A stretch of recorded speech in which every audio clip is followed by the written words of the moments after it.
மாமி ஜான் கர்மியின் காரணமாக என் கால்களுக்கு இடையில் ரேஷ் உண்டாகியுள்ளது. ப்ளீஸ் இன்று படிகளை வேலைக்காரியிடம் கழுவச் சொல்லுங்கள். எப்படியும் எனக்கு 8வது மாதம் முடிவுக்கு வருகிறது. அவள் வலியால் அலறியபடி மன்றாடினாள். 8வது மாதம் என்றால் நாம் என்ன செய்வது? எப்படியும் தெரியவில்லை யாருடைய பாவம் இந்த மோசமானது. தன் குழந்தைக்கு திட்டு கேட்டவுடன் அவளது முகம் சிவந்தது. 1 வருடத்துக்கு முன்பு அவள் தன் நண்பியின் பிறந்தநாள் விழாவுக்கு சென்றிருந்தாள். அங்கு அர்ஜுன் ராத்தோட் முதல் பார்வையிலேயே அவளை விரும்பினான். அந்த அப்பாவி இது தெரிந்தவுடன் பயத்தில் நடுங்கினாள். அர்ஜுன் அவள் நண்பியின் மாப்பிள்ளை என்பதை அறிந்தாள். தபீஷா தன் உறவை காப்பாற்ற தன் வலையை விரித்தாள். அதனால் அர்ஜுன் சந்தேகம் மட்டுமல்லாமல் அவளது பெயரையும் கரைப்படுத்தினான். அர்ஜுன் ராத்தோட் தன் திருமணத்துக்கு தயாராக இருந்தபோது ஜெனரல் ஹாஸ்பிட்டலில் இருந்து அழைப்பு வந்தது. ஐயா, நீங்கள் மிஸ் நிஷாவின் கணவர்தானே? அவர்களுக்கு சி செக்ஷன். வியர்வையில் நனைந்த உடலுடன் அப்போது அவளது மூச்சு புகை போல் வேகமாக இருந்தது. இடுப்பின் கீழ்ப்பகுதியில் எழும் வலி அவளை தவிப்பில் ஆழ்த்தியது. இரவு விருந்துக்கு பிறகு எல்லா பாத்திரங்களும் அழுக்காக இருந்தன. அவை அனைத்தையும் சமையலறையில் நின்று கழுவிய பின் சமையலறை தரையை சுத்தம் செய்துவிட்டு சிறிது நேரம் ஓய்வெடுக்கும் நோக்கத்தில் அறைக்குள் நுழைந்தாள். அறையின் கதவை நன்றாக மூடிய பின் அவசரமாக துப்பட்டாவை களைந்து பக்கத்தில் வைத்துவிட்டு உடைகளை களைந்து புதுசாக கீரை சென்றாள். பதட்டம் அவளை உள்ளுக்குள் தின்று கொண்டிருந்தது.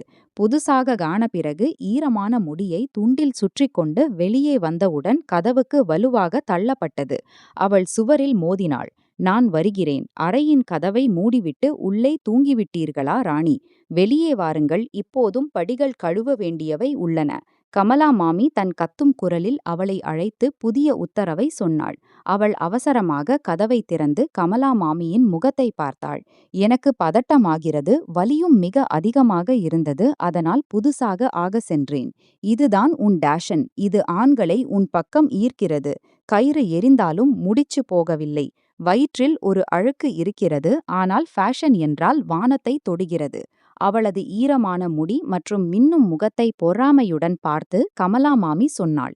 சிவந்த முகத்துடன் அவள் தலையை குனிந்தாள். அவர்களுடன் வாதாடினால் அந்த வாதத்தின் முடிவு அடியில் இருக்கும். இப்போது அவளுக்கு அடி வாங்கும் அளவுக்கு தைரியம் இல்லை.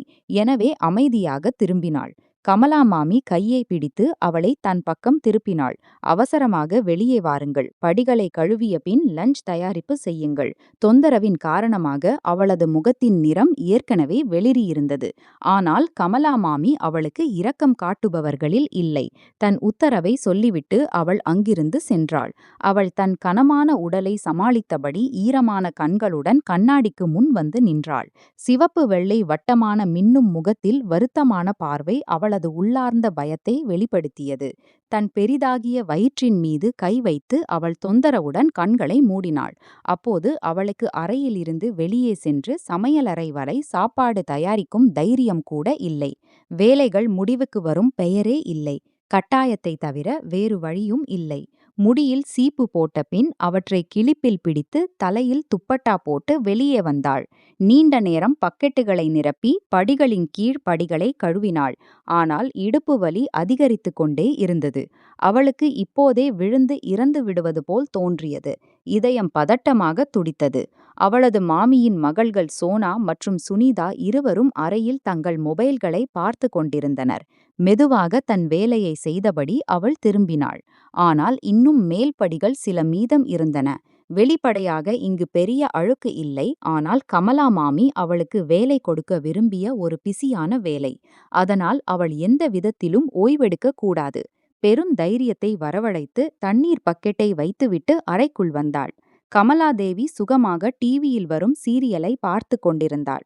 அவள் கதவை தட்டிவிட்டு உள்ளே எட்டி பார்த்தாள். மாமா வீட்டில் இல்லை. இருந்தாலும் அவர் அவளுக்கு ஆதரவு கொடுப்பார் என்ற பெரிய நம்பிக்கை இல்லை. கமலாதேவி அவளது கருப்பாகும் நிறத்தை பார்த்துவிட்டு முகத்தை சுளித்தாள். வேலை முடிந்து விட்டதா? என் அறைக்குள் வருகிறாய். அவள் இல்லை என்று தலையை அசைத்தாள். அவளது கண்களில் இருந்து கண்ணீர் வழிந்தது. மாமி ஜான், எனக்கு உடல்நிலை சரியில்லை. என் கால்களில் மோசமாக ரேஷ் ஆகியுள்ளது. உடலின் கீழ்ப்பகுதி வலி அதிகரித்து கொண்டே இருக்கிறது. மீதி வேலைகளை நாளை செய்து விடுகிறேன். சுனிதாவிடம் சொல்லுங்கள். அவள் சாப்பாடு தயாரிக்கட்டும். அவள் சொன்னாள், ஆனால் விரும்பிய போதிலும் குரல் மிகவும் குறைவாக வெளியேறியது. கமலாதேவிக்கு புரிந்திருக்கும். உன் தைரியம் இவ்வளவு. என் பெண்களின் ஓய்வில் கண் வைத்திருக்கிறாய். அவர்கள் உன் போல் இல்லை. அதிக வலி இருந்தால் அந்த வலி அப்போது எங்கே இருந்தது? மகிழ்ச்சியாக யாரோவின் கைகளின் அலங்காரமாக இருந்தபோது நீயும் உன் அம்மாவும் இந்த மகிழ்ச்சியில் பங்கேற்றீர்கள். அவளது இறந்த அம்மாவின் பேச்சும் எப்போதும் நடுவில் வரும். வலியை அடக்கி பொறுத்தபடி அவள் திரும்பினாள். கமலாதேவி கடுமையாக அவளது கையை பிடித்து முகத்தை பிடித்தாள். இப்போது என் பேச்சு முடியவில்லை. நீ போகிறாய். உள்ளே இவ்வளவு கோபம் வந்துவிட்டது. இப்போது அவள் என்ன சொல்வாள்? இங்கு நிற்பது அவளுக்கு வேதனையை விட குறைவில்லை. சிறிது நேரம் ஓய்வெடுக்க அனுமதியுங்கள். மருந்து சாப்பிட்டுவிட்டு சாப்பாடு தயாரிக்கிறேன். தடுமாறும் மூச்சுகளுடன் தடுமாறும் குரலில் அவள் சொன்னாள். கமலாதேவி கேலியாக சிரித்தாள். இந்த வேலையை முடித்த பிறகுதான் அறைக்குள் செல்ல வேண்டும்.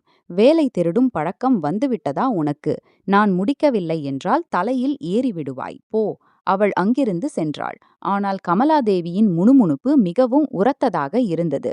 அவள் தன் கதாபாத்திரத்தை பற்றிய பிரபலமான கதைகளை மீண்டும் மீண்டும் கேட்டாள். ஒரு அந்நியனின் பேச்சு. அந்த அந்நியன் அவள் வயிற்றில் தன் அடையாளத்தை விட்டுவிட்டு அவளது வாழ்க்கையை இவ்வளவு கடினமாக்கினான். இன்று அவளுக்கு துன்பங்களைத் தவிர வேறு எதுவும் இல்லை. ஒரு பக்கம் அவள் தானே வேதனைகளை பொறுத்தாள். மறுபக்கம் உலகுக்கு வரும் உயிர். அவள் செய்யாத பாவங்களுக்கு தண்டனை அனுபவிக்க வேண்டும். தண்டனையும் அவ்வளவு பயங்கரம். கடவுளின் புகலிடம் தன் நடுங்கும் உடலை சமாளித்தபடி அவள் சமையலறைக்கு வந்தாள். நெற்றியில் வியர்வை துளிகள் தோன்றின. முதலில் தன் நிமித்தம் சிறிது காஃபி தயாரித்தாள். வலியின் தீவிரம் குறையும். ஆனால் இடுப்பு வலி ஓய்வு வர அனுமதிக்கவில்லை. இப்போது அவளது பிரசவ நாள் தொலைவில் இருந்தது. இதுவரை டாக்டரிடம் இருந்து தேதி கிடைக்கவில்லை. ஆனால் இந்த வலி உயிருக்கு ஆபத்தானது. சித்தியின் உத்தரவுப்படி கட்சியின் காய்கறி தயாரிக்க வேண்டும். அவள் காய்கறியை எடுத்து வெட்டத் தொடங்கினாள். ஆனால் அவள் கைகள் நடுங்கின. தொண்டையில் அடைத்த மூச்சு வேகமாக வேகமாக ஆனது.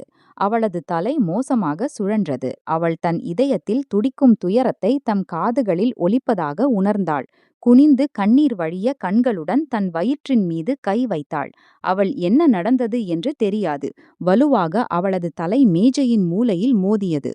கண்களை மூடியபடி அவள் அங்கேயே விழுந்தாள். ஒரு கதையின் முடிவு அல்லது தொடக்கம் யாருக்கும் தெரியாது. ஆனால் இந்த முறை கதையில் 2 உயிர்கள் சம்பந்தப்பட்டிருந்தன. ஒன்று அந்த சிறிய உயிர் உலகுக்கு வரவேண்டியது. அது அர்ஜுன் ராத்தோடின் ஆசை. மற்றொன்று அவள்தானே. அவள் வரைக்கும் துன்பங்கள், சந்தேகங்கள் மற்றும் வேதனைகளை தவிர வேறு எதையும் பார்க்கவில்லை. அம்மி, ப்ளீஸ் விடுங்கள். ஈஷா என்னை அவ்வளவு அன்புடன் அழைத்தாள். அவள் என் சிறந்த நண்பி. உங்கள் உதடுகளை வெளியே நீட்டி ராதா தேவியை சமாதானப்படுத்த முயற்சி செய்தாள். ராதா தேவி தன் கையை உதறி எடுத்துக்கொண்டாள். நீ பைத்தியமாகிவிட்டாய் நிஷா. இது பேச வேண்டிய விஷயம் என் உயிரே. அவர்களது முகத்தில் இரக்கத்துடன் கூடவே அன்பும் இருந்தது. நிஷா தன் வீங்கிய முகத்துடன் எழுந்து அறைக்குள் சென்றாள். காலையில் இருந்தே அவள் தன் அம்மாவை சமாதானப்படுத்த முயற்சி செய்து கொண்டிருந்தாள்.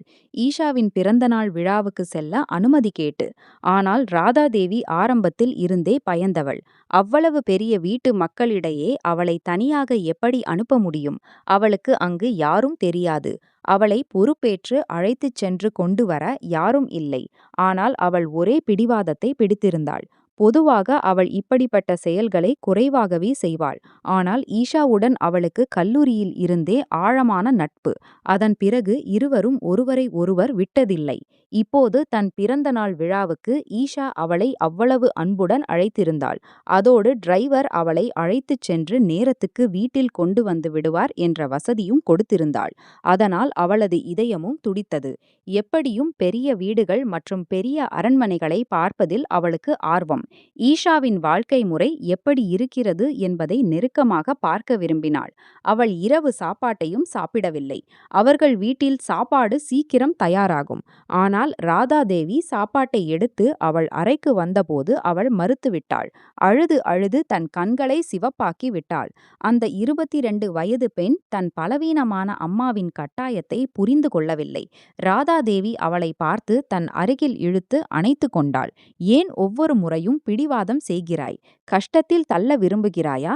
அவளது வீங்கிய சிவப்பு வெள்ளை கன்னங்களில் முத்தமிட்டு அவர்களது விரல்கள் அவள் முடியில் ஓடின.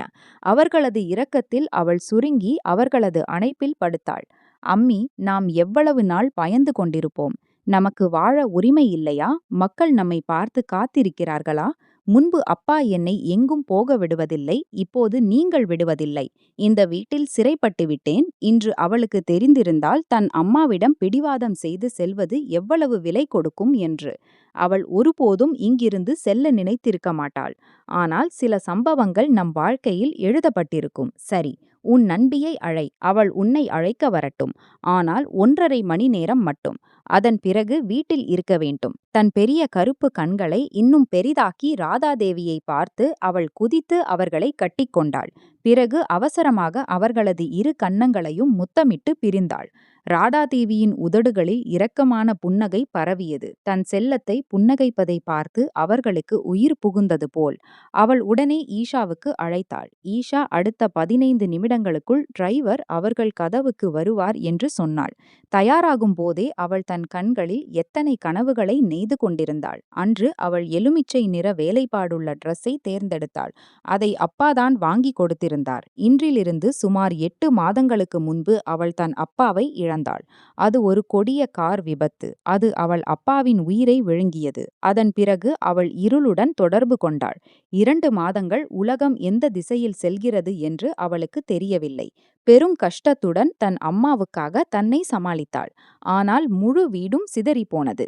அப்பாவின் நினைவுகள், அவர்களது அன்பு, அவர்களது ஆதரவு அனைத்தும் அவள் மனதில் பதிந்திருந்தன. அவள் தன் அப்பாவின் கனவை நிறைவேற்ற விரும்பினாள். ஒரு விலையுயர்ந்த கல்லூரியில் உயர்கல்வி பெற்று பெயர் சம்பாதிக்க விரும்பினாள். தன் அம்மாவுக்கு ஆதரவாக இருக்க விரும்பினாள். அந்த அழகான வேலைப்பாடுள்ள டிரெஸ்ஸில் முடியை லேசாக ஸ்டைல் செய்து, லேசான மேக்கப் செய்து, துப்பட்டாவை சரியாக தலையில் போட்டு, ஷாலை தோள்களில் போட்டாள். வெளியே கதவில் ஹார்ன் ஒலித்தது. பெரிய கார் அவளை அழைக்க வந்திருந்தது. இந்த விஷயம் மரியாதைக்குரிய அம்மாவை கவலைப்படுத்தியது. பக்கத்து வீட்டார்கள் என்ன நினைப்பார்கள் என்று. அவள் குனிந்து அவர்களது கைகளை ஒவ்வொன்றாக முத்தமிட்டாள். நீங்கள் கவலைப்பட வேண்டாம். மக்கள் வீட்டில் உட்கார்ந்து நல்லவர்களை பற்றி இப்படி நினைக்கிறார்கள். ஆனால் அவர்களுக்கு தெரியாது தங்கள் சொந்த வீட்டில் என்ன நடக்கிறது என்று. ஒரு அழகான மாலை நேரத்தின் தாக்கம் அவளை அளவில்லா அழகாக்கியது. ஈஷா அவளை பார்த்து எவ்வளவு மகிழ்ச்சியாக இருப்பாள் என்பது அவளுக்கு தெரியும். அவளும் தானே அளவில்லா மகிழ்ச்சியில் இருந்தாள். பெரிய காரில் ஏறி மகிழ்ச்சியுடன் காரின் பின்புறத்தில் சாய்ந்தாள். கண்களை மூடி தன்னை காற்றில் பறப்பதாக உணர்ந்தாள். ஒரு உயிருள்ள புன்னகை அவள் உதடுகளை ஆக்கிரமித்திருந்தது. ஈஷாவின் வீட்டில் நுழைந்தபோது முதல் முறையாக அந்த வீட்டின் பிரகாசம் அவள் கண்களை விரிய செய்தது. இரு மெல்லிய உதடுகளை பற்களில் கடித்து புன்னகைத்தபடி அந்த பெரிய அற்புதமான வீட்டை பார்த்தாள். அவள் கண்களில் பேராசை இல்லை, ஒரு மின்னல் இருந்தது, ஒரு புன்னகை. அவள் இதயத்தில் இந்த வீடு தன் அப்பாவுடையதாக இருந்தால் என்ற ஆசை எழுந்ததில்லை. அப்பாவின் வீடு எவ்வளவு சிறியதாக இருந்தாலும் அவளுக்கு அது சொர்க்கம். பெரும் நேர்த்தியுடன் நடந்து வேலைக்காரியுடன் நேராக ஈஷாவின் அறைக்கு வந்தாள். ஈஷா பிறந்த நாள் பெண்ணை போல் தயாராக இருந்தாள். ஈஷா வயதில் அவளை விட 1½ வருடம் பெரியவள். ஆனால் இருவருக்கும் இடையே பிணைப்பு அவ்வளவு நன்றாக இருந்தது. ஈஷா ஒருபோதும் சிறிய வீட்டில் இருந்து வருகிறாள் என்ற உணர்வை ஏற்படுத்தவில்லை. வாவ், எப்படி இருக்கிறாய் என் உயிரே! ஈஷா முன்னேறி அவளை அணைத்து கொண்டாள். அவளை கிண்டல் செய்ய அவள் வீங்கிய கன்னங்களை தொட்டு அவள் சுருங்கி விலகினாள். நான் உனக்காக டிரெஸ் வாங்கி வைத்திருக்கிறேன். அதை அணிந்து தயாராகு ப்ளீஸ், எனக்காக. அவள் ஈஷாவின் கண்களை பார்த்து தலையை குனிந்தாள். இது அவளது மரியாதைக்கு நல்லதல்ல. ஆனால் ஈஷாவின் பெரிய விருந்தினர்கள் முன் அவள் கொஞ்சம் குறைவாக தெரிவாள் என்பது தெரியும். ஆனால் அவள் முகத்தின் மங்கிய நிறத்தை பார்த்து ஈஷா அவள் முகத்தை சிறிது பிடித்து தன் அருகில் இழுத்தாள். இன்று உன்னை யாருடன் அறிமுகப்படுத்த வேண்டும்? அந்த அற்புதமான ஆளின் இதயத்தில் என் பெஸ்டியை பற்றி எந்த பேச்சும் வர நான் விரும்பவில்லை. ப்ளீஸ், எனக்காக, என் மகிழ்ச்சிக்காக. அவள் பெரும் எதிர்பார்ப்புடன் பார்த்தாள். விருப்பமில்லாமலும் புன்னகைத்து ஆம் என்று தலையசைக்க வேண்டியதாயிற்று. மீண்டும் புன்னகைத்து அவளை அணைத்து ஈஷா அறையில் இருந்து வெளியே சென்றாள். சிறிது நேரம் கழித்து வேலைக்காரி டிரெஸ்ஸை கொண்டு வந்து வைத்தாள். அது மிகவும் சிறப்பான உடை. வேலைப்பாடுள்ள மல்டி கலர் சட்டை. அதன் கீழ் மிக யூனிக் ட்ரவுசர். வேலைப்பாடுள்ள துப்பட்டா. அதன் பினிஷிங் அற்புதம். அந்த நிறத்தில் அவளது உயர்ந்த நிறம் மிகவும் பொருந்தியது. முடியை கிளிப்பில் இருந்து விடுவித்து இடுப்பில் திறந்து விட்டாள். நேர்த்தியுடன் துப்பட்டாவை தலையில் போட்டாள். அவள் மனதை ஈர்க்கும் விதத்தில் இருந்தாள். மிகவும் மனதை கவரும் விதத்தில். தானே நீண்ட நேரம் கண்ணாடியில் பார்த்தாள். சில சமயம் நம் இயற்கையான மின்னலை ஏழ்மை கொஞ்சம் அங்கீகரிக்கிறது. நாம் மின்னும் போது இன்னும் அழகாக ஆகிறோம். இரவின் நிழல்கள் ஆழமாகிக் கொண்டிருந்தன. அவளுக்கு வீடு திரும்ப வேண்டும். நீண்ட நேரம் ஈஷாவுக்காக காத்திருந்தாள். ஆனால் ஈஷா மீண்டும் அறைக்கு வரவில்லை. அவள் அறையில் இருந்து வெளியே செல்ல வேண்டியதாயிற்று. அப்போது படிகளில் இறங்கி கீழ் நோக்கி சென்று கொண்டிருந்தாள். திடீரென யாரோ பின்னால் வந்து அவள் வாயில் கை வைத்து இழுத்து கண் சிமிட்டும் நேரத்தில் தன் கைகளில் அணைத்துக் கொண்டான். கண்களை திறந்தபோது அவள் ஒரு இருண்ட மூலையில் நின்றிருந்தாள். சுவரில் சாய்ந்து அவள் மீது சாய்ந்திருந்த நபர் அவள் முகத்தை பார்க்க முயற்சி செய்தான். தன் முகத்தில் இருந்து கையை எடுத்து அந்த நபரை பார்த்தாள். அவ்வளவு தீவிரமாக அவளை பிடித்திருந்தான். எவ்வளவு நேரம் இருவரும் பேசவில்லை. அவளது நீண்ட முடி அலைந்து தோளில் விழுந்திருந்தது. பெரிய கருப்பு கண்கள், அதில் பயம் காவல் புரிந்தது.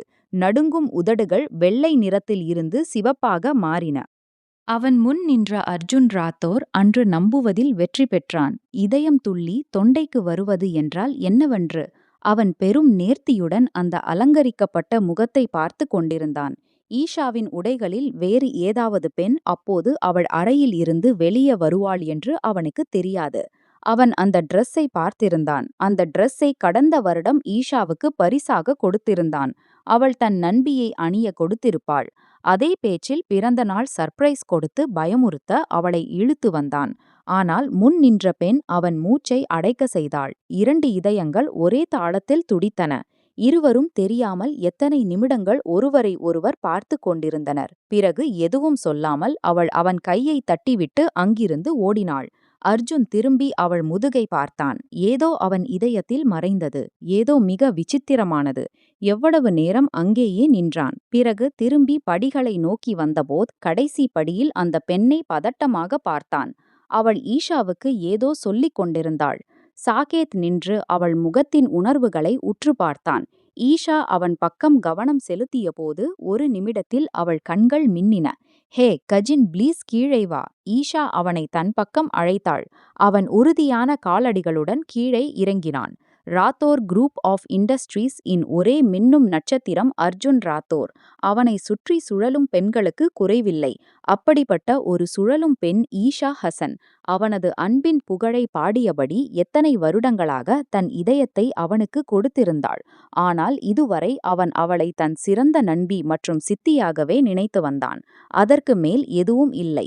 இருப்பினும் விஜய் ராத்தோர் 1 வருடத்துக்கு முன்பு தன் சகோதரனுடன் பேசி வீட்டில் அறிவித்தார், ஈஷா அவர்களது மருமகள் என்று. இன்னும் எந்த சடங்கும் நடக்கவில்லை. ஆனால் ஈஷா அவன் பெயருடன் இணைக்கப்பட்டிருந்தாள். அப்போது வரை இருவருக்கும் பெரிய ஆட்சேபனை இல்லை. ஈஷாவுக்கு இதைவிட பெரிய அதிர்ஷ்டம் என்ன இருக்க முடியும்? அவ்வளவு அற்புதமான நபர் கிடைத்தது. தன் புன்னகைக்கும் கண்களுடன் அவன் அந்த பதட்டமான பெண்ணின் முதுகுக்கு பின்னால் நின்றான். பதட்டமான கண்களுடன் திரும்பி மீண்டும் அர்ஜுனை பார்த்தாள். இருவரது பார்வைகள் ஒரு நிமிடம் ஒன்றுடன் மோதின. நடுங்கும் உதடுகளுடன் அவள் தன்னை அறியாமல் 2 அடி பின் வாங்கினாள். அர்ஜுன், இவள் என் பெஸ்ட் ஃப்ரெண்ட் நிஷா சர்மா. நிஷா, இவர் அர்ஜுன் ராத்தோர், என் ஃபியான்சே. அவன் முன்னேறி அவன் மார்பில் கை வைக்க முயற்சி செய்தான். ஆனால் அவன் வேறு ஏதோ மந்திரத்தில் சிக்கியிருந்தான். அவன் அந்த பெண்ணை பார்த்து கொண்டிருந்தான். முன் நின்ற நிஷாவின் மூச்சு அடைத்தது. இன்று அர்ஜுன் ராத்தோர் கண்களாலேயே விழுங்கிவிடுவான் போல் தோன்றியது. ஈஷாவின் புன்னகைக்கும் முகத்தில் ஒரு பார்வை பார்த்துவிட்டு அவள் திரும்பி அங்கிருந்து சென்றாள். அவன் ஆழமான பார்வைகளுக்கு முன் நிற்க அவளுக்கு முடியவில்லை. ஷார்ஜனின் பக்கம் திரும்பி அவன் முகத்தை தன் பக்கம் திருப்பி அவன் கண்களில் பார்த்து கண் சிமிட்டி கேட்டான், எனக்கு என்ன பரிசு கொண்டு வந்திருக்கிறாய்? அவன் ஏதோ ஆழமான சிந்தனையில் இருந்து வெளியே வந்தான். மிக நல்ல பரிசு, உனக்கு பிடிக்கும். அம்மா வாங்கி கொடுத்தாள். ஈஷா முகம் சுளித்தாள். அவள் எப்படி மறக்க முடியும்? அந்த பிசியான மற்றும் கர்வமான நபருக்கு எங்கிருந்து நேரம் வரும்? ஈஷாவுக்காக தானே சென்று பரிசு வாங்க. குறைந்தபட்சம் இந்த வேலையாவது நீயே செய்யலாம். தன் மார்பில் கையை சுற்றி கொண்டு கோபமாக முகம் திருப்பினாள். ஆனால் அப்போது அர்ஜுன் ராத்தோர் வேறு உலகத்தை சேர்ந்தவன் போல் தோன்றினான். குறைந்தபட்சம் அவன் அவளை சமாதானப்படுத்த அல்லது மன்றாட வரவில்லை. 100 தோள்களை உயர்த்தியபடி அங்கிருந்து வெளியேறினான். அந்த மாலை பெரும் குழப்பமான மாலை. அவள் சிறிது நேரம் அவர்கள் வீட்டில் இருந்தாள். ஆனால் முழுமையாக அர்ஜுன் ராத்தோரின் பார்வைகளின் சிறையில். அந்த இரவு ஒரு மாற்றம் அர்ஜுன் ராத்தோரின் இதயத்தில் இடம் பிடித்தது. ஈஷா ஹசனுக்கு துடிக்காத இதயம் நிஷா ஷர்மாவுக்கு துடித்தது. அவ்வளவு தீவிரமாக. அந்த பெண்ணை மறக்க அவன் முடியவில்லை. ஒருபோதும் இல்லை. சுமார் 2 மணி நேரத்துக்குப் பிறகு அவள் தன் வீட்டுக்கு திரும்பி வந்தாள். அவள் அம்மா சுவரை பிடித்து தூங்கிவிட்டாள். அறைக்கு வந்தவுடன் உடையை மாற்றி படுக்கையில் படுத்தாள். கண்களை மூட முயற்சி செய்தாள். 2 ஆழமான பார்வைகள் அவளை குனிந்து பார்த்தன. உடனே தலையை உத்தர்க்கி பக்கம் திரும்பினாள். அவள் அவ்வளவு அநீதியானவள் அல்ல. யாரோவின் உரிமையில் கொள்ளையடிக்க. அவன் அவளை இனிப்பான பார்வைகளால் பார்த்தான். அது வேறொருவரின் உரிமை. வேறொருவரின் அளவில்லா அன்பு. அவள் வேறு யாரும் இல்லை. அவளது பெஸ்ட் ஃப்ரெண்ட் ஈஷா. அன்று அந்த பெண்ணை பார்ப்பது கலகத்தின் முதல் அடி. அந்த அடியை எடுத்தபோது யாரை பற்றியும் சிந்திக்கவில்லை. விஜய் ராத்தோரின் பிடிவாதம் பற்றியும் இல்லை. தன் புகழ் பற்றியும் இல்லை. பல வருடங்களாக நடந்து வரும் மாப்பிள்ளை பற்றியும் இல்லை. அவன் தன் இதயத்தை பற்றி மட்டுமே சிந்தித்தான். அன்று முதல் முறையாக அவன் இதயம் அவ்வளவு தீவிரமாக துடித்தது. பதட்டத்தில் எழுந்து உட்கார்ந்தான். 2 பெரிய கருப்பு கண்கள் அவன் மீது ஏதோ மந்திரம் செய்தது போல். அப்படிப்பட்ட மந்திரம். அதில் இருந்து வெளியே வர முடியாது. இந்த நிலை சில நிமிடங்களின் மட்டும் இல்லை. அடுத்து வரும் பல நாட்களில் அந்த நிலை அவ்வளவு தீவிரமாக இருந்தது. தன்னை பிஸியாக வைத்துக்கொள்ள தலையை ஒன்றே தன்னை குற்றம் சாட்டிய போதிலும் அவன் தொடர்ந்து அவளை பற்றியே சிந்தித்தான். அவள் யார் என்று தெரியாது. ஒரு நிமிடம் அவன் உலகில் வந்து அவன் முழு உலகத்தையும் தவிப்பில் ஆழ்த்தினாள். இதுவரை அவன் எந்த பொருளின் மீதும் கை வைத்தாலும் அது அவன் காலடியில் வந்து விழுந்தது. ஆனால் இந்த பெண் வேறு. இவளை பெற முடியாதது. மறப்பது தன் உயிரை இழப்பது போல்.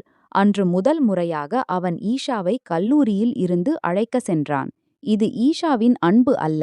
கேட்டில் அவனை நின்றிருப்பதை பார்த்து ஈஷா ஓடி அவன் பக்கம் வந்தாள். ஆனால் அவள் பதட்டமான பார்வைகள் பின்னால் வெள்ளை யூனிஃபார்ம் அணிந்த அந்த அப்சராவில் பதிந்தன. ஒரு நிமிடம் அவளை பார்த்துவிட்டு பார்வையை திருப்பி நின்றாள். ஈஷா அவனிடம் கேட்டாள், இன்று என்ன சிறப்பு? ஈஷாவை அழைக்க செல்ல நினைத்தாய். அவன் பேச முடியவில்லை. அவள் ஏதோ சொல்லிக் கொண்டிருந்தாள். அவன் ஈஷாவின் திசையை அந்த பெண்ணுக்கு திருப்பினான். நீ சொன்னால் உன் நண்பியையும் டிராப் செய்யலாம். அவன் கேட்டான். ஈஷா லேசாக புன்னகைத்தாள். அவள் கல்லூரி பஸ்ஸில் செல்வாள். பெண்கள் கூடியதும் செல்வாள். தோள்களை உயர்த்தியபடி அலட்சியமாக சொன்னாள். அவள் மனநிலை அப்படி. அர்ஜுனுடன் தான் மட்டும் நேரம் செலவிட விரும்புகிறாள். ஆனால் அர்ஜுன் பிடிவாதமாக இருந்தான். அவள் அப்படி வெயிலில் நிற்பாளா? உன் நண்பி. நண்பர்களுக்காக இவ்வளவு செய்யலாமே. மேகங்கள் இல்லாத ஈஷா அவளுக்கு கை அசைத்து தன் பக்கம் அழைக்க வேண்டியதாயிற்று. வா, வழியில் உன்னை டிராப் செய்கிறோம்.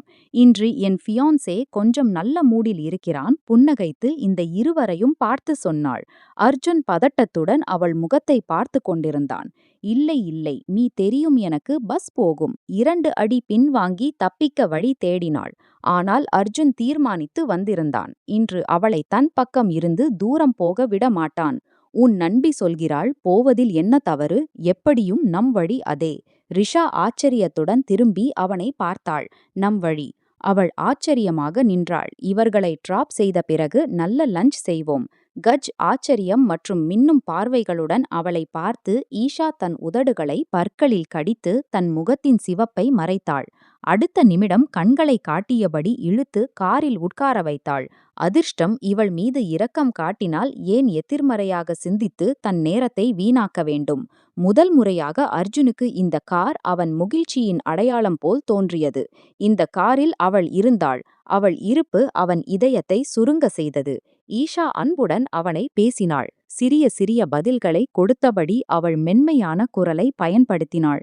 அவள் குரல் குயில் காதுகளில் முணுமுணுப்பது போல். கண்ணாடியில் இருந்து மீண்டும் மீண்டும் அவளை பார்த்து அவன் அவளை புதிராக்கினான். பதட்டத்தில் தவித்த விரல்கள் துடித்தபடி தன் பார்வையை வெளியே திருப்பி உட்கார்ந்திருந்தாள். அவள் கழுத்தில் வழியும் வியர்வை துளிகள் பூவில் விழும் பனித்துளிகள் போல். சில சமயம் காதலன் அவ்வளவு அழகாக இருக்க மாட்டான். ஆனால் நம் இதயத்தில் பரவிய அன்பு, நம் பார்வையின் ஈர்ப்பு அவனை மிக அழகாக்குகிறது. அழகின் உருவமான அர்ஜுன் ராத்தோர் ஒரு பெண்ணை வாழ்நாள் முழுதும் அழகு என்று சொல்ல முடிந்தால் அந்த பெண் நிஷா ஷர்மா. நீங்கள் சொன்னீர்கள், என்னுடன் ஏதோ பேச விரும்புகிறீர்கள் என்று. அற்புதமான உணவகத்தில் சாப்பிடும்போது ஈஷா அன்புடன் அவன் முகத்தை பார்த்தாள். அவள் இதயத்தில் வைத்திருந்ததை இன்று தானே வெளிப்படுத்த விரும்பினாள். ஆம், பேச விரும்புகிறேன், ஆனால் இதற்கு நீ பெரிய எதிர்வினை கொடுக்க மாட்டாய் என்று நினைத்து என் பேச்சை புரிந்து கொள்ள முயற்சி செய்வாய். அவன் நேரடியாக தீவிரமாக அவள் கண்களில் பார்த்தான். ஈஷாவின் இதயம் வேகமாக துடித்தது. சாப்பாட்டில் இருந்து கை கழுவி தன் பெரிய கண்களுடன் அர்ஜுன் ராத்தோரை பார்த்தாள். ஏதாவது சிறப்பா? அவள் கேட்டாள். அர்ஜுன் தன் முடியில் விரல்கள் ஓட்டி தன்னை சாதாரணப்படுத்தினான். அவன் சொல்லப்போவது அவ்வளவு சிறிய விஷயம் இல்லை. ஈஷா என்ன ரியாக்ட் செய்வாள்? அவள் வீட்டார் என்ன சொல்வார்கள்? அவள் ஆதரவு கொடுப்பாளா இல்லையா? அவனுக்கு தெரியாது. ஆனால் இந்த விஷயம் அவசியம். அவன் இரவுகளின் தூக்கம் பறந்தது. அவன் அமைதி பதட்டமாக மாறியது. முன் உட்கார்ந்த பெண்ணை தவிர யாரும் அவனுக்கு உதவ முடியாது. நான் நிஷாவை என்னுடையவளாக்க விரும்புகிறேன். எனக்கு அவளை காதலிக்க தொடங்கியது போல் தோன்றுகிறது. அந்த 5 நட்சத்திர அற்புதமான உணவகத்தின் கூரை ஈஷாவின் தலையில் பெரிய குப்பை போல் விழுந்தது போல். ஒரு நபர். இதுவரை அவன் தனக்கு மட்டும் என்று நினைத்தவன். இன்று அவள் முன் வேறொருவரை பற்றி பேசுகிறான். அந்த பெண் அவள் பார்வையில் எந்த மதிப்பும் இல்லாதவள். அந்த சிறிய வீட்டின் சாதாரண பெண். அவள் அழகின் காரணமாக ஈஷா அவளை தன் அருகில் வைத்திருந்தாள். ஆனால் இன்று இந்த நெருக்கம் அவளுக்கு விஷம் போல் ஆனது. நீங்கள் பைத்தியமாகி விட்டீர்களா அல்லது மிக மோசமான வேடிக்கை செய்கிறீர்களா? ஈஷாவின் குரல் கசப்பாகவும் தீவிரமாகவும் இருந்தது. எனக்கு தெரியும், இதை கேட்டு உனக்கு தொந்தரவு ஏற்பட்டிருக்கும். ஆனால் இது உண்மை. நான் நிஷாவை காதலிக்க ஆரம்பித்து விட்டேன். மற்றும் முதல் முறையாக மேசையில் ஜோராக கையடித்து அவள் கத்தினாள். காதல் வெறும் 2 நாட்களில் உங்களுக்கு இந்த பெண்ணின் மீது காதல் ஏற்பட்டுவிட்டது. இந்த பெண்ணுக்கு எந்த தகுதியும் இல்லை, எந்த அந்தஸ்தும் இல்லை, எந்த பெயரோ பதவியோ இல்லை. இந்த பெண்ணின் மீது உங்களுக்கு 2 நாட்களில் காதல் ஏற்பட்டுவிட்டது. அதற்காக நீங்கள் உங்கள் 3-4 வருட மாப்பிள்ளையை சொல்கிறீர்கள். வாழ்க்கையில் முதல் முறையாக அந்த 28 வயது முழுமையான ஆண் தாடியுடன் சிவப்பு கண்களுடன் ஈஷாவை பார்த்தான். அவன் தலையை குனிந்தான். உட்கார்ந்து பேசுகிறார்கள். என் பேச்சை புரிந்து கொள்ள முயற்சி செய்யுங்கள். நான் என்ன புரிந்து கொள்ள வேண்டும்? அதாவது இப்போது நீங்களே உங்கள் கைகளால் வேறொருவருக்கு ஒப்படைக்க வேண்டும். இதைத்தான் நீங்கள் எனக்கு புரிய வைக்க விரும்புகிறீர்களா? தன் தங்க நிற முடியை சிறிய கொண்டையில் பிடித்து அவிழ்ந்து கொண்டிருந்தாள். அவன் அமைதியாக அவளது முகத்தை பார்த்து கொண்டே இருந்தான். சுற்றிலும் உள்ளவர்கள் அவர்களை நோக்கினார்கள். ஆனால் அவனுக்கு எந்த கவலையும் இல்லை. உண்மை என்னவோ அதை அவன் ஈஷாவுக்கு சொல்லிவிட்டான். தன் பையை எடுத்துக்கொண்டு வேகமாக வெளியே செல்ல ஆரம்பித்தாள். அவன் அவளுக்கு பின்னால் ஓடினான். கதவில் சென்று அவளது கையை பிடித்து தன் பக்கம் இழுத்தான். ஈஷாவின் கண்கள் கண்ணீரால் நிரம்பியிருந்தன. இந்த காதல் வெறும் 4 நாட்களின் காதல் அல்ல. நான் அவளை மிகவும் விரும்புகிறேன். ஒருவேளை முதல் பார்வை காதல். அவன் சுற்றி யாரும் இல்லாதது போல் பேசிக் கொண்டிருந்தான். பரிதாபம், வேண்டுதல், மன்றாட்டு. ஆனால் அந்த பெண்ணுக்கு அது எரியும் நெருப்பில் எண்ணெய் ஊற்றுவது போல் தோன்றியது. அவன் மார்பில் கை வைத்து அவனை தள்ளி விலக்கியபடி ஈஷா அங்கிருந்து ஓடினாள். அவன் தவிப்புடன் அவளது முதுகை பார்த்து கொண்டிருந்தான். அவன் அறிந்திருந்தான், இந்த விஷயம் நீண்ட நாட்கள் மறைக்கப்படாது. ஈஷாவின் எதிர்வினையே அனைவருக்கும் சொல்லிவிடும். மேலும் அவள் எவ்வளவு வாயாடி பெண் என்பதால் அவள் அவனது பேச்சை எந்த விதத்திலும் மறைக்க மாட்டாள். அந்த இரவு அவன் நீண்ட நேரம் பால்கனியில் நின்றிருந்தான்.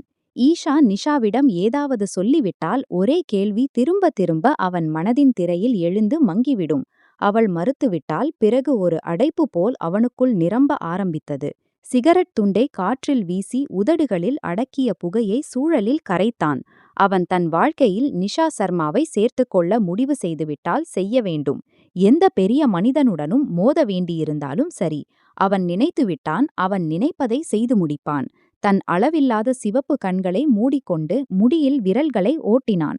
முதல் முறையாக அவன் கண் இமைகளின் ஓரங்கள் ஈரமாகின. முதல் முறையாக, அதுவும் ஒரு பெண்ணுக்காக. அந்த பெண் மற்றவர்களின் பார்வையில் மிகவும் சாதாரணமாக இருந்தாள். வரவிருக்கும் 1 வாரம் சிறகு முளைத்து பறந்துவிட்டது போல். மீண்டும் ஈஷா யாருடனும் தொடர்பு கொள்ளவில்லை. ஆச்சரியமான விஷயம் என்னவென்றால், ஈஷா மீண்டும் இந்த விஷயத்தை யாரிடமும் குறிப்பிடவில்லை. அதே சமயம் மறுபுறம் நிஷாவை தன் பக்கம் இருந்து விலக்கி ஐஷா அவளுக்கு அவளது தகுதியில் இருக்க சொன்னாள். அந்த ஏழை அப்பாவி பெண் வெறும் அழுதபடி அவளை பார்த்து கொண்டிருந்தாள். நான் ஏதாவது தவறு செய்துவிட்டேனா? தன் மென்மையான உதடுகளை அவன் கடித்து கொண்டான். ஈஷாவால் தன் அழகான முகத்தை தீ வைக்க முடியவில்லை. வெறும் தவறு அவளுடையதுதான். அவளுக்கு நிஷா சர்மாவை அர்ஜுன் ராத்தோடுடன் அறிமுகப்படுத்தவே கூடாது. இதுதான் மிகப்பெரிய தவறு.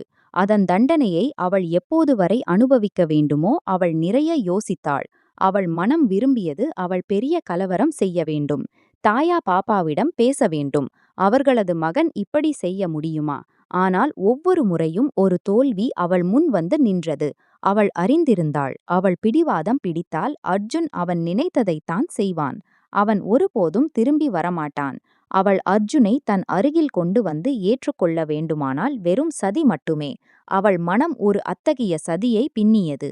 அதை நடைமுறைப்படுத்தி அவள் அந்த வேலையை செய்ய வேண்டும். அதனால் பாம்பும் இறக்கும் தடியும் உடையாது.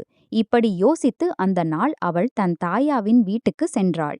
யாருடனும் சந்திப்பின்றி நேராக அர்ஜுனின் அறைக்கு வந்தாள். சட்டையில்லாத உடலுடன் நெற்றியில் சிதறிய முடியுடன் லேப்டாப்பில் ஏதோ வேலை செய்து கொண்டிருந்தான். அதே தீவிரமும் அகங்காரமும் அவன் முகத்தின் சிறப்பு. அவனை இதயத்தை கவரும் வகையில் ஆக்கியது. ஈஷா பொறுமையின்றி அவன் முகத்தை பார்த்தாள். அவன் அவள் இதயத்தில் உயர்ந்த ஆசனத்தில் அமர்ந்திருந்தான். அவனை தன் பக்கம் இருந்து விலக்குவது ஈஷாவின் சக்திக்கு அப்பாற்பட்டது.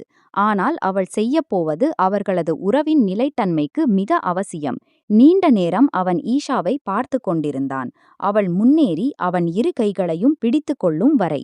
அவன் சற்று சங்கடப்பட்டான். ஈஷா இப்போது அவனிடம் மன்றாடுவாள் என்று விரும்பவில்லை.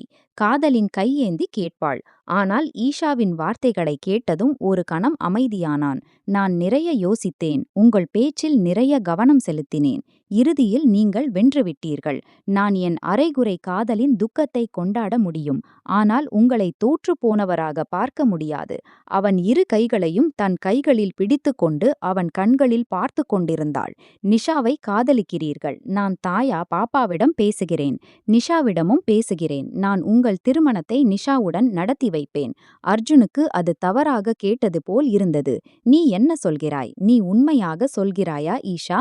அவன் பொறுமையின்றி அவள் கைகளை பிடித்து அவள் கண்களில் பார்த்தான். நான் முற்றிலும் உண்மையாகத்தான் சொல்கிறேன். வெறும் என்னை நம்ப வேண்டும். நம்பிக்கையின் போதையில் அவன் ஈஷா ஹசனை கொஞ்சம் அதிகமாக நம்பினான். முதலில் அவன் தாயா பாப்பாவின் முன் தன் விஷயத்தை வைத்தான். அவர்கள் சற்று கோபமடைந்தார்கள். அப்படித்தான் இருக்க வேண்டும். ஆனால் ஈஷா அவர்களை ஏதோ விதத்தில் சமாதானப்படுத்தினாள். அவன் அறியாது. ஆனால் ஒரு வாரத்துக்குள் அவள் அனைத்து விஷயங்களையும் சரி செய்துவிட்டாள். அந்த நாள் அவன் ஒர்க் அவுட்டில் இருந்து திரும்பி வந்தபோது அவள் அறையில் அவனுக்காக காத்திருந்தாள். காதல் நாளுக்கு நாள் அதிகரித்து கொண்டே இருந்தது.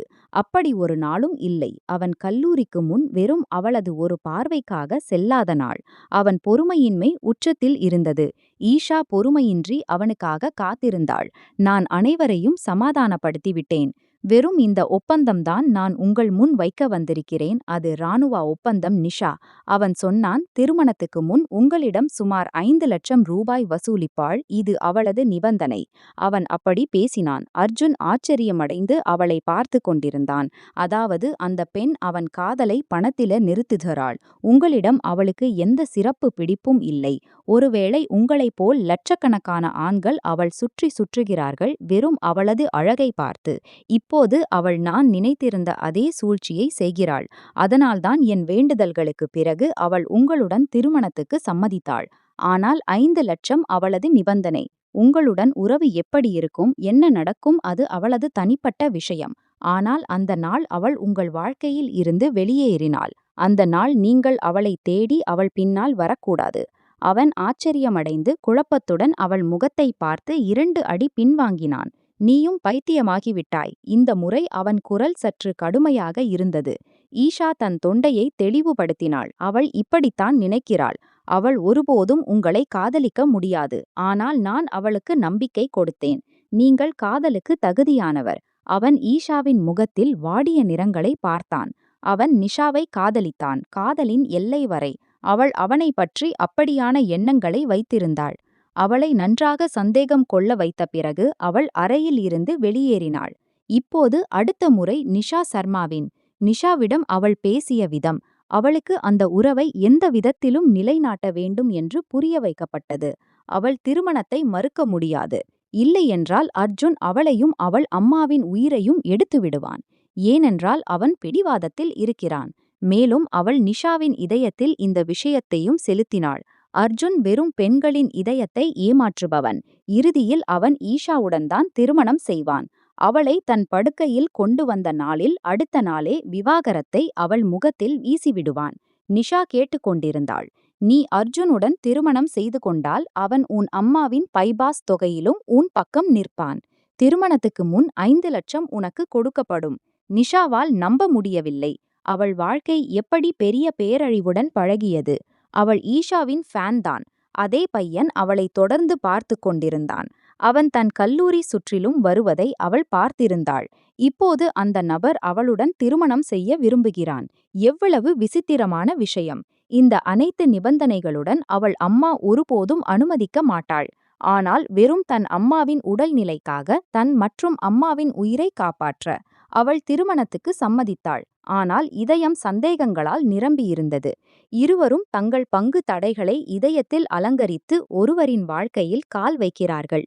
மக்கள் அவர்களுக்கு இடையில் அவ்வளவு விஷத்தை நிரப்பியிருக்கிறார்கள் என்பது தெரியாமல் அது அவர்களது முழு வாழ்க்கையையும் விழுங்கிவிடும். அமர்ந்தபடியே திருமணம் மிகவும் எளிமையாக நடந்தது. மணப்பெண்ணின் உடையில் அவள் அவன் படுக்கையில் உட்கார்ந்திருந்தாள். அவ்வளவு அற்புதமான அரண்மனையில், அவ்வளவு அற்புதமான அறையில் அந்த கப்பல் அளவு படுக்கையில் உட்கார்வது எந்த கனவுக்கும் சமம்.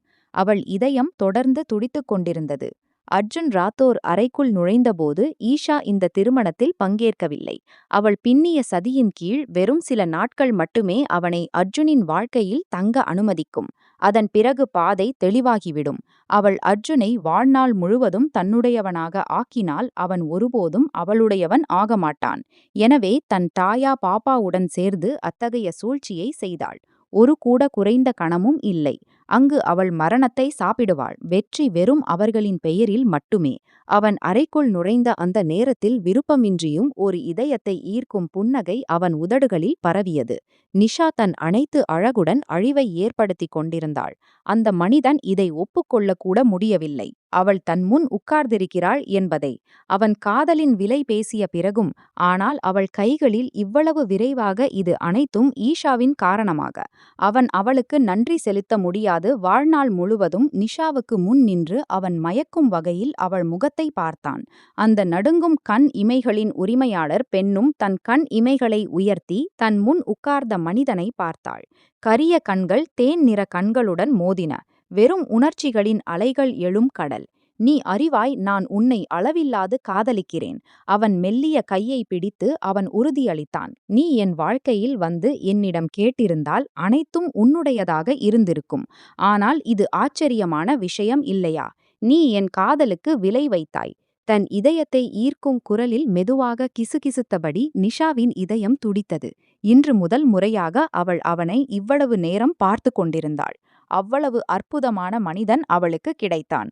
அவள் நம்ப முடியாமல் உட்கார்ந்திருந்தாள். ஆனால் வருத்தமான விஷயம் என்னவென்றால் ஈஷா அவளுக்கு சொன்னது அப்படியானது இல்லை. அவள் கண்களை மூடிக்கொள்ளும் வகையில்.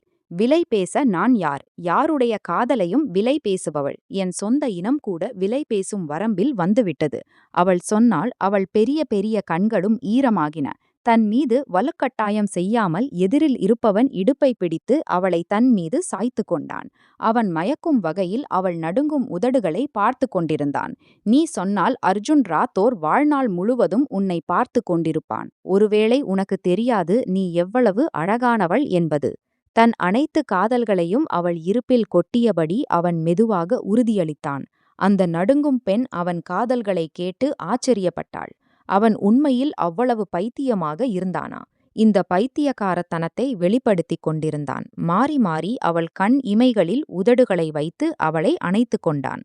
காதலுடன், தன் அனைத்து இதய உண்மையான உணர்ச்சிகளுடன். அந்த பெண்ணும் தன் இருப்பை அவனுக்கு ஒப்படைக்க தயங்கியபடி சற்று தன்னை விலக்கிக் கொண்டாள். ஈஷாவின் வார்த்தைகள் அவள் மனதின் திரையில் ஒலித்துக் கொண்டிருந்தன. அந்த நாள் அவன் உன்னை தன் படுக்கையில் வெற்றி கொள்ளும் நாள். அதற்கு அடுத்த நாள் விவாகரத்தை உன் முகத்தில் வீசிவிடுவான். எனவே அவன் எந்த குறைந்த கணத்திலும் வராதே. விளையாடுபவர்கள் நல்ல விளையாட்டை விளையாடிவிட்டார்கள். அவள் தன்னை விலக்கினாள். அர்ஜுன் பொறுமையின்றி அவள் பக்கம் பார்த்தான். என் உடல்நிலை சரியில்லை. எனக்கு பயமாக இருக்கிறது. தடுமாறும் குரலில் அவள் சொல்லிவிட்டாள். அர்ஜுன் அவளை விட்டுவிட்டான். உனக்கு அனுமதி உண்டு. என் மார்பில் தலை வைத்து உட்காரலாம். நான் முழு இரவும் உன் முகத்தை பார்த்து கொண்டிருக்க, உன்னை புகழ்ந்து கொண்டிருக்க. நீ என்னுடன் இருக்கிறாய் என நம்பிக்கை கொள்ள. அவன் மார்பில் தலை வைத்து அவள் முதல் முறையாக ஆயிரக்கணக்கான எண்ணங்களுக்கு மத்தியிலும் அமைதியுடன் தூங்கினாள். அவ்வளவு அமைதி இருந்தது அவன் மென்மையான அணைப்பில். அவள் கண்கள் மூடிக்கொண்டே போயின. அவர்கள் இருவரும் ஒருவருக்கொருவர் அழகான தொடக்கத்தை செய்துவிட்டிருந்தார்கள். இது தெரியாமல் தூரத்தில் எங்கோ ஒரு அறைக்குள் அனைத்தையும் நிர்வகித்தபடி ஒரு பெண் அழிவை ஏற்படுத்தியிருந்தாள். அந்த அழிவு அவர்களை சுற்றி கொள்ளப் போகிறது. அனைத்தும் எளிதாக நடந்தது. வெறும் ஒரு அமைதி இருந்தது. அது புயலுக்கு முந்தைய அமைதி என்பது அவளுக்கு தெரியாது. அந்த நாளுக்குப் பிறகு ஈஷா அவளுடன் சந்திப்பு செய்யவில்லை. அவள் அம்மாவுக்கு ஆபரேஷன் முடிந்தது. ஒரு வாரத்தில் அவள் அர்ஜுன் ராத்தோரின் அளவில்லாத காதல்களை பார்த்தாள். அவ்வளவு தீவிரமான காதல். அந்த இரவு அவள் அவன் தைரியமான காதலுக்கு முன் மண்டியிட்டாள். அவன் பைத்தியக்காரத்தனத்தில் மூழ்கிய அந்த பெண் மறந்துவிட்டாள். அர்ஜுன் ராத்தோர் அவளுக்கு கிடைக்கும் நாள். அதற்கு அடுத்த நாள் அவள் வாழ்க்கையின் கடைசி நாள் ஆகிவிடும். அவள் பொறுமையின்மையில் மூழ்கிக் கொண்டே போனாள். பொறுமையின்மை அவ்வளவு அதிகம். அவர்கள் இருவரும் ஒருவரை ஒருவர் பெற்று காதலை வாழ்நாளாக்கினார்கள். அந்த காதல் அவர்கள் இதயத்தில் அலைகள் எழும் கடல். அவன் அவள் மீது தன் அனைத்து காதலையும் கொட்டிய பிறகு அவள் பக்கத்தில் வந்து படுத்த அதே நேரம் அவள் தானும் காதலில் மூழ்கிய கண்களுடன் அந்த மனிதனை பார்த்து கொண்டிருந்தாள். அவன் அளவில்லாத அழகானவன். அவன் நெற்றியில் சிதறிய முடியை நீவி அவன் தூங்கும் உருவத்தை பார்த்து கொண்டிருந்தாள். அந்த நாள் அவளுக்கு ஒப்புக்கொள்ள வேண்டியிருந்தது. அர்ஜுன் ராத்தோர் தனியான மனிதன் அல்ல. அவள் காதல்களை அறிந்தவன். அவளும் அந்த மனிதனை அளவில்லாது காதலித்தாள். அவனுக்கு காதல் இருந்தது. அவன் தகுதியானவன். ஆனால் இப்போது அவளுக்கு நம்பிக்கை.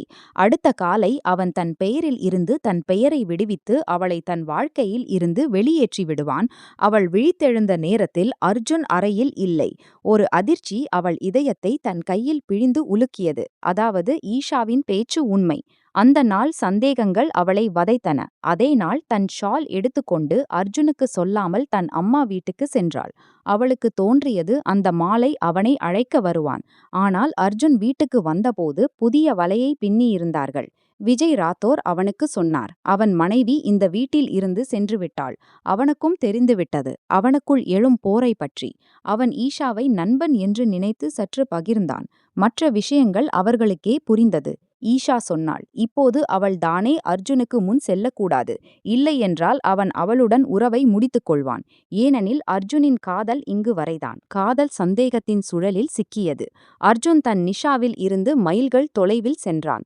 அவள் கௌரவத்தை நினைவூட்டி சொல்லப்பட்டது. அந்த நாள் நிஷா தன் வாழ்க்கையில் இருந்து தானே விலகிச் சென்றாள். அந்த நாள் அவன் நிஷாவுக்கு பின்னால் செல்லும் உரிமை இல்லை. அவனுக்கு நம்பிக்கை. அவள் திரும்பி வருவாள். அவள் இல்லாமல் இருப்பதை கற்பனை கூட செய்ய முடியாது. அந்த இரவு தீவிர பொறுமையின்மையில் கழிந்தது. மறுபுறம் நிஷா அந்த இரவை அழுதபடி கழித்தாள். அர்ஜுனின் எண்ணை அவள் எத்தனை முறை அழைத்தாள். ஆனால் அர்ஜுனின் மொபைலில் இருந்து அவள் எண் பிளாக் செய்யப்பட்டுவிட்டது. இந்த சதி எந்த பொய் சதியும் அல்ல. இதில் தெரியாத எத்தனை பேர் சம்பந்தப்பட்டிருந்தார்கள். இறுதியில் அவர்கள் இருவரின் காதலும் தோற்றது.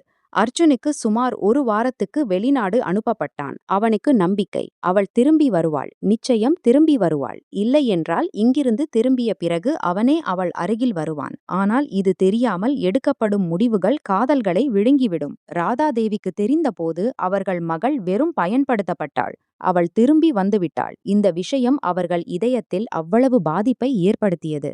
ஒரு இரவு அவள் அமைதியாக அனைத்தையும் விட்டுவிட்டு சென்றுவிட்டாள். அவள் நிரம்பிய உலகில் தனியாக இருந்தாள். யாரும் திரும்பி அவளை பார்க்கவில்லை. அவள் வாழ்க்கை புயல்களின் பிடியில் சிக்கியது. பல நாட்கள் அவள் அர்ஜுனுக்காக காத்திருந்தாள். விஜய் ராத்தோர் வந்து மிரட்டும் வரை. இன்று முதல் அவர்கள் மகனுடன் தொடர்பு கொள்ள முயற்சி செய்யாதே. இருந்தது போய்விட்டது. அவனை மறக்க முயற்சி செய். அந்த இரவு அவள் அமைதியாக தன் சில பொருட்களை எடுத்துக்கொண்டு அந்த பகுதியில் இருந்து சென்றுவிட்டாள். மற்றொரு கிராமத்தில் தன் மாமா மாமி அருகில். அங்கு அவள் புதிய வாழ்க்கையின் தொடக்கம். வெளிநாட்டில் இருந்து திரும்பிய பிறகு அர்ஜுன் ராத்தோருடன் சேர்ந்து சில உண்மையான உறவுகள் அவன் மற்றும் அவன் மனைவிக்கு இடையில் அவ்வளவு சந்தேகங்களையும் வெட்கங்களையும் ஏற்படுத்தின. அவன் விரும்பியும் அவளை தேட முடியவில்லை. இறுதியில் அவன் ஒப்புக்கொள்ள வேண்டியிருந்தது. நிஷா சர்மாவுக்கு ஒருபோதும் அர்ஜுன் அர்ஹரிடம் காதல் ஏற்படவில்லை. அவள் இந்த உறவை இதயபூர்வமாக ஒப்புக்கொள்ளவே இல்லை. இப்படி அவர்கள் இருவருக்கு இடையில் சுமார் 8 மாதங்கள் விஷ நாக்கு போல் நிலவின. கணம் கணமாக கடித்தும் அவர்களை ஒருவருக்கு ஒருவர் நெருக்கமாக்க முடியவில்லை. ஒரு பக்கம் விஜய் ராத்தோர் அவன் மீது அழுத்தம் கொடுக்க ஆரம்பித்தார். தன் விருப்பத்தை, தன் காதலை சோதித்த பிறகு இப்போது ஈஷாவின் நன்றிக்கு பதில் கொடுக்க வேண்டும். இப்போது அவன் எந்த விதத்திலும் ஈஷாவுடன் திருமணம் செய்ய வேண்டும். மறுபுறம் கமலா தேவி அவன் வாழ்க்கையை நரகமாக்கிவிட்டாள். அவள் அந்த வீட்டுக்கு சென்றாள். ஆனால் அவள் வாழ்க்கையை நரகமாக்கிவிட்டாள். அவளுக்கு தெரிந்த நாள் அவள் தாயாக போகிறாள். அப்போது அவள் கர்ப்பம் சுமார் 4 மாதங்கள் ஆகியிருந்தன. அவள் அதிர்ச்சியுடன் உட்கார்ந்திருந்தாள். அதாவது அந்த மனிதன் அவள் இருப்பில் தன் அடையாளத்தை விட்டுவிட்டான். அவளிடம் அர்ஜுனின் எண் இருந்தது. ஆனால் மொபைலை கமலாதேவி பறித்து கொண்டாள். அவளிடம் முகவரி இருந்தது. ஆனால் திரும்பி வரும் எந்த பாதையும் இல்லை. அவள் இந்த நம்பிக்கையில் உயிர் வாழ்ந்தாள். ஒரு நாள் அவன் அவளை தேடி இங்கு வருவான். ஒரு நாள் அவள் காதலின் ஈர்ப்பு அர்ஜுன் ராத்தோரை அவள் கதவுக்கு கொண்டு வரும். ஆனால் இது ஒருபோதும் சாத்தியமாகவில்லை.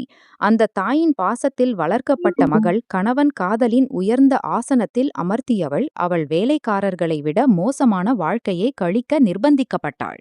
அவளுக்கு தன் குழந்தையின் குற்றச்சாட்டுகள் கொடுக்கப்பட்டன. அவளை கெட்ட குணம் கொண்டவள் என்று சொல்லப்பட்டது. அவள் அனைத்தையும் அழித்துவிட்டாள். ஆனால் அந்த நாள் அவள் தோற்றுவிட்டாள். கமலாதேவி அவளை சமையலறையில் மயக்கமாக பார்த்த நேரத்தில் வெறும் பயத்தில் கத்தியபடி அவளை அறைக்கு மாற்றினாள். உடனடியாக மருத்துவச்சியை அழைக்கப்பட்டது. மாலை வரை மருத்துவச்சி முயற்சிகள் செய்தாள். அவள் நிலை சிக்கலாகிக் கொண்டிருந்தது. மாலையில் நிழல்கள் ஆழமாக ஆரம்பித்தபோது மருத்துவச்சி சொன்னாள், மருத்துவமனைக்கு அழைத்துச் செல்ல வேண்டும். பகவான் அறிவார். அவர்கள் இதயத்தில் எப்படி இரக்கம் வந்தது.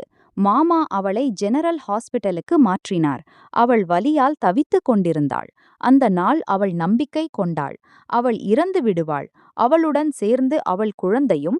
அர்ஜுன் அவளை ஒருபோதும் தேட முடியாது. அந்த நேரத்திலும் அவள் கிட்டத்தட்ட நினைவிழக்கும் நிலையில் இருந்தாள். அருகில் நின்ற நர்ஸிடம் அவள் ஒரு எண்ணை சொன்னாள். அவள் பெயரை சொல்லி காபிலுக்கு சொல்லுங்கள். அவன் ஒரு கடைசி முறை அவளை சந்திக்க வரவேண்டும் என்று. இந்த வலியால் தளர்ந்த பெண்ணின் கடைசி ஆசை என்று புரிந்து நர்ஸ் அந்த எண்ணை டயல் செய்தாள். சிறிது நேரம் ரிங் அடித்தது. சிறிது நேரத்துக்குப் பிறகு அழைப்பு எடுக்கப்பட்டது. ஒருவேளை அவன் சத்தத்திலிருந்தான். சுற்றிலும் சங்கு ஒலிகள், வாழ்த்துக்கள். அவன் பக்கத்தில் அலங்கரிக்கப்பட்ட ஈஷா. பண்டிட் ஜி திருமணம் செய்வதில் அவசரத்தில் இருந்தார்கள். நான் ஜெனரல் ஹாஸ்பிடலில் இருந்து நர்ஸ் கவிதா பேசுகிறேன். உங்கள் எண்ணை ஒரு நோயாளி கொடுத்தார். அவர் பெயர் நிஷா சர்மா. அவர்கள் உங்கள் மனைவி என்று சொன்னார்கள். ஒரு கடைசி முறை உங்களை சந்திக்க ஆசைப்படுகிறார்கள். நிஷாவின் பெயரை கேட்டதும் அவனுக்கு உலகம் முழுவதும் அமைதியாகிவிட்டது போல் இருந்தது. பண்டிட் ஜி ஸ்லோகம் படிக்க ஆரம்பித்து விட்டார்கள். அவன் அப்பா குனிந்து அவனுக்கு ஏதோ சொல்லிக் கொண்டிருந்தார். மொபைலை காதில் இருந்து எடுத்து அவன் நம்ப முடியாமல் பார்த்தான். அடுத்த கணமே தன் பக்கத்தில் புன்னகைக்கும் மணப்பெண்ணை, சுற்றிலும் சுழலும் மகிழ்ச்சிகளை புறக்கணித்து அவன் வெளியே ஓடினான். அவன் கடைசியாக நர்ஸை சொல்ல கேட்டான். அவள் கர்ப்பிணி. அவர்கள் நிலை மிகவும் சிக்கலானது. ஒருவேளை அவள் கடைசி முறை உங்களை சந்திக்க விரும்புகிறாள். அந்த நாள் அவன் உணர்ந்தான். சுவாசம் தொண்டையில் இருந்து வெளியேறுவது என்றால் என்ன? இதயம் தவறி துடிப்பது என்றால் என்ன? அதாவது அந்த பெண்ணுக்கு ஒரு கடைசி முறை அவன் நினைவு வந்துவிட்டது. ஆனால் அவள் கர்ப்பிணி. இந்த விஷயம் அவனை மோசமாக உலுக்கியது. யாரையும் கவலைப்படாமல் இவை அனைத்தையும் அரைகுறையாக விட்டுவிட்டு அவன் வேகமாக ஓட்டி ஜெனரல் ஹாஸ்பிடலுக்கு வந்தான். முதல் முறையாக இந்த குழப்பத்தில் அவளை தேட முயற்சி செய்தான். அவன் தொடர்ந்து நர்ஸின் எண்ணை டயல் செய்து கொண்டிருந்தான். ஆனால் நீண்ட நேரம் எந்த பதிலும் இல்லை. அவன் பைத்தியக்காரன் போல் அவளை தேடிக் கொண்டிருந்தான். பைத்தியமாக. இன்று அவள் அவன் முன் இருப்பாள். இன்று அவளை இத்தனை காலத்துக்கு பிறகு பார்ப்பான். அவளிடம் புகார் செய்வான். அந்த குழந்தையும் அவனுடையதாக இருக்கும். மக்கள் சொன்னார்கள். நிஷா சர்மா அவன் காதலை ஏற்றுக்கொள்ளவில்லை. அப்போது அந்த இருப்பை எப்படி ஏற்றுக்கொண்டாள்? அவன் ஆன்மாவின் துண்டு என்று நினைத்து தன் இதயத்துக்கு அருகில் இடம் கொடுத்தாள். அவன் வார்டுக்கு நுழைந்த நேரத்தில் மாமா மற்றும் மாமி அங்கு இருந்தார்கள். அவன் அவர்களை அறியாது. அனைவரையும் புறக்கணித்து அவன் எமர்ஜென்சி ரூமுக்கு சென்றான். நர்ஸ் உடனடியாக அவனை தடுத்தாள். நீங்கள் உள்ளே செல்ல முடியாது. உள்ளே என் மனைவி இருக்கிறாள், என் நிஷா. அவன் கண்ணீர் வழிய கூறினான். அங்கு நின்ற நர்ஸ் கவிதா உடனடியாக அவனை அடையாளம் கண்டுகொண்டாள். நீங்கள் தயவு செய்து கொஞ்சம் காத்திருங்கள். சி செக்ஷன் மூலம் அவர்களுக்கு டெலிவரி எதிர்பார்க்கப்படுகிறது. கொஞ்சம் நேரம் நீங்கள் காத்திருக்க வேண்டும். அவன் அவசரமாக இங்கும் அங்கும் சுற்றிக் கொண்டிருந்தான். மாமா மற்றும் மாமிக்கு தெரிந்தது. அவர்கள் இதுவரை கெட்ட குணம் கொண்டவள் என்று சொல்லி வந்த அவள் கணவன் ஓடி ஓடி வந்திருக்கிறான். எவ்வளவு அற்புதமான மனிதன்! அவன் தோற்றம், அவன் பாணி அனைத்தும் விசித்திரமாக இருந்தது. டாக்டர் வெளியே வந்து அவனுக்கு சொன்ன நேரத்தில் ஈஸ்வரின் கிருபையால் ஒரு சிக்கலான வழக்கு தீர்க்கப்பட்டுவிட்டது. நிஷா ஒரு பெண் குழந்தைக்கு பிறப்பளித்தாள். அந்த நாள் அவன் தன் கால்களில் அதிர்ச்சியுடன் நின்றான். வாழ்க்கை இப்படி இரண்டாவது முறையாக அவளை அவன் முன் கொண்டுவரும் என்று அவன் நினைக்கவில்லை. ஒன்று அல்ல, இரண்டு அதிசயங்கள் அவனுக்கு காத்திருந்தன. அவளை அறைக்கு மாற்றிய நேரத்தில் அவன் பொறுமையின்றி அவளை பார்த்தபடி அவள் பக்கம் சென்றான். பிறகு அவள் மீது குனிந்தான். முதல் முறையாக அவன் நெற்றியில் நெற்றியை பொருத்தி தீவிரமாக அழுதான். அரை மயக்கத்தில் இருந்த பெண் அவனை பார்த்ததும் அடையாளம் கண்டு கொண்டாள். அவள் அவன் வாசனை வரை அறிந்தவள். அவளுக்கு அவ்வளவு தைரியம் இல்லை. ஒருமுறை திரும்பி தன் குழந்தையை பார்க்க. அவன் வெறும் தன் மனைவியை பார்த்து கொண்டிருந்தான். அவள் உயிர் பிழைத்ததும் ஒரு அதிசயத்துக்கு குறைவில்லை. தொடர்ந்து வேலை செய்தது. உடல் வதை காரணமாக கர்ப்ப காலத்தில் அவளுக்கு பெரிய சேதம். அவள் இப்போது யாரிடம் பழி வாங்கி சுற்றுவாள்? அவள் நீண்ட காலத்துக்கு முன்பே அனைவரையும் மன்னிக்க முடிவு செய்துவிட்டாள். அவர்கள் இருவரும் எவ்வளவு தீவிரமாக அழுது கொண்டிருந்தார்கள். யாராவது அவர்களை அப்படி பார்த்தால் ஆச்சரியப்படுவார்கள். நான் இந்த தகுதியிலும் இல்லையா? உன் இதயத்தில் என் காதலை தூண்ட முடியவில்லையா? அவன் பொறுமையின்றி புகார் செய்து கொண்டே போனான். நீ என் காதலுக்கு விலை வைத்தாய். நான் அந்த விலையை செலுத்திவிட்டேன். நீ என் அருகில் வருவதை தடுத்தாய். நான் உன்னை என்னிடமிருந்து தூரமாக வைத்தேன். நான் உன் மீது என் உண்மையான விசுவாசத்தை திருப்பினேன். நிஷாவின் இதயத்தில் அர்ஜுன் ராத்தோருக்கு கொஞ்சமும் இடம் இல்லையா? அவன் புகார் செய்து கொண்டே இருந்தான், ஆச்சரியத்துடன் கண்களை திறந்து. அந்த அழும் மனிதனின் பொறுமையின்மையை பார்த்து கொண்டிருந்தாள். சொல்ல நிறைய இருந்தது, ஆனால் இப்போது இல்லை. தன் மென்மையான மகளை கைகளில் நிரப்பி அந்த பைத்தியம் வார்டை முத்தமிட்டபடி சென்றான். அவள் நிஷா மற்றும் அவள் காதலின் அதிசயம், அவர்கள் காதலின் ஆதாரம். தன் அப்பாவால் திட்டமிடப்பட்ட கலகத்தின் தண்டனை, முழு குடும்பத்தின் குழப்பம், ஈஷாவின் அழிவு ஏற்படுத்தும் செயல் அனைத்தையும் புறக்கணித்து அவன் அவளுக்கு ஆதரவு கொடுத்து வீட்டுக்கு அழைத்து வந்தான். நிறுத்துங்கள், நீங்கள் இந்த பெண்ணை இங்கு கொண்டு வர முடியாது. இறுதியில் நீங்கள் யார்? என் மருமகளின் வாழ்க்கையை அழிப்பவர், அவளை மணப்பெண்ணாக்கி விட்டுச் செல்பவர். விஜய் ராத்தோர் கத்தியபடி அவன் கழுத்தில் விழுந்தார். இவள் என் மனைவி, நான் அவளை அழைத்து வந்தேன். என் மகளும். அவர்கள் பெரிய குழப்பத்தை ஏற்படுத்தினார்கள். ஆனால் அவன் அவள் பக்கத்தில் உறுதியாக நின்றான். என் மனைவி இங்கிருந்து சென்றால் நானும் செல்வேன். அவன் ஒருமுறை கூட நிஷாவின் வாயால் கேட்கவில்லை. அவள் எந்த சந்தேகத்தின் பிடியில் அங்கிருந்து சென்றாள்? அவனுக்கு இதுவே பெரிய அதிர்ஷ்டம். அந்த பெண் கிடைத்துவிட்டாள். நிர்பந்தமாக அனைவரும் அமைதியை ஏற்றுக்கொள்ள வேண்டியிருந்தது. அந்த மாலை ஈஷா எந்த இருண்ட புயல் போல் அவன் அறைக்குள் நுழைந்தாள். வந்ததும் அவன் கழுத்தை பிடித்தாள். நீங்கள் யார்? என் இனத்தின் நாடகத்தை உருவாக்குபவர், கீழ்த்தர மனிதர். அவள் கத்தியபடி சொல்லிக் கொண்டிருந்தாள். அவன் அமைதியாக நின்றான். பிறகு திரும்பி நிஷா பக்கம் செல்ல முயன்றான். அர்ஜுன் அவளை இழுத்து நிஷாவிடமிருந்து தூரப்படுத்தினான். எச்சரிக்கை, என் மனைவியை கை வைக்காதே. மனைவி, மனைவி, மனைவி. இறுதியில் இவள் ஏன் நமது வாழ்க்கையில் இருந்து செல்லவில்லை? நான் உன்னிடம் சொன்னேன், அர்ஜுனின் வாழ்க்கையில் திரும்பி வராதே. இறுதியில் நீ ஏன் வந்தாய்? நம்மை அழிக்க. நிஷா எந்த விஷயத்தையும் தன் வாயால் சொல்லவில்லை. ஆனால் அந்த நாள் ஈஷா அனைத்து உண்மையையும் திறந்து வைத்தாள். அவன் அதிர்ச்சியுடன் குழப்பத்துடன் நின்றான். அவன் தன் உதவியாளர் என்று நினைத்தவள். அவள் அவன் வாழ்க்கையை அழிப்பவள். அவன் மனைவியை சந்தேகப்படுத்தி வீட்டில் இருந்து வெளியேற்றுபவள். அவர்கள் இருவரின் காதலை விலை பேசுபவள். முதல் முறையாக அவன் அவளை இழுத்து வெளியே தள்ளினான். குறைந்தபட்சம் ஒரு முறை என்னிடம் கேட்டிருக்கலாமே. என் மீது இவ்வளவு நம்பிக்கை கூட இல்லையா? அவன் நெற்றியில் நெற்றியை பொருத்தி மெதுவாக கிசுகிசுத்தான். பொறுமையின்றி அவள் முகத்தை இரு கைகளாலும் பிடித்து அவன் நெற்றியில் உதடுகளை வைத்தாள்.